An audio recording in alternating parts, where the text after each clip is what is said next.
Welcome, everyone, to today's video on my channel. Today, I'll demonstrate how to resolve the "No compatible graphics device found" error. If you encounter this error message while launching an end-state game on your Windows PC, follow the steps outlined in this video. Firstly, begin with a clean installation of your graphics card driver. For NVIDIA users, navigate to the NVIDIA website and select your specific graphics card model. Ensure you choose the correct product type, series, and card. Select your operating system, Windows 10 or 11, then download the latest GeForce Game Ready driver. After downloading, run the executable file, agree to the terms, choose Custom Installation, and opt for a clean installation. Restart your computer after the installation completes. The next step involves disabling the onboard or integrated graphics card via Device Manager.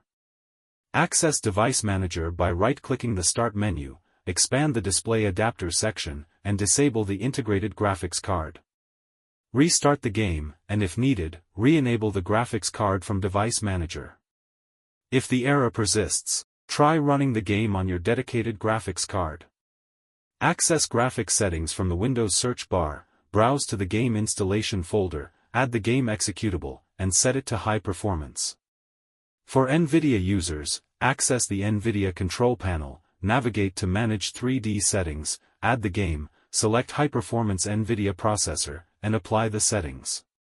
If you have an AMD Radeon GPU and encounter issues, access Advanced System Settings, add a new environment variable to disable switchable graphics, and launch the game. Consider installing the latest Vulkan driver or rolling back to an older graphics driver version if necessary. Ensure your Windows operating system is up to date by checking for updates in the Windows settings. Finally, if none of the previous steps work, verify the integrity of the game files by accessing the game properties and selecting Verify Integrity of Game Files. Following these steps should help resolve the error and get the game running smoothly on your Windows PC. Thank you for watching, and don't forget to like and subscribe to my channel for more helpful content.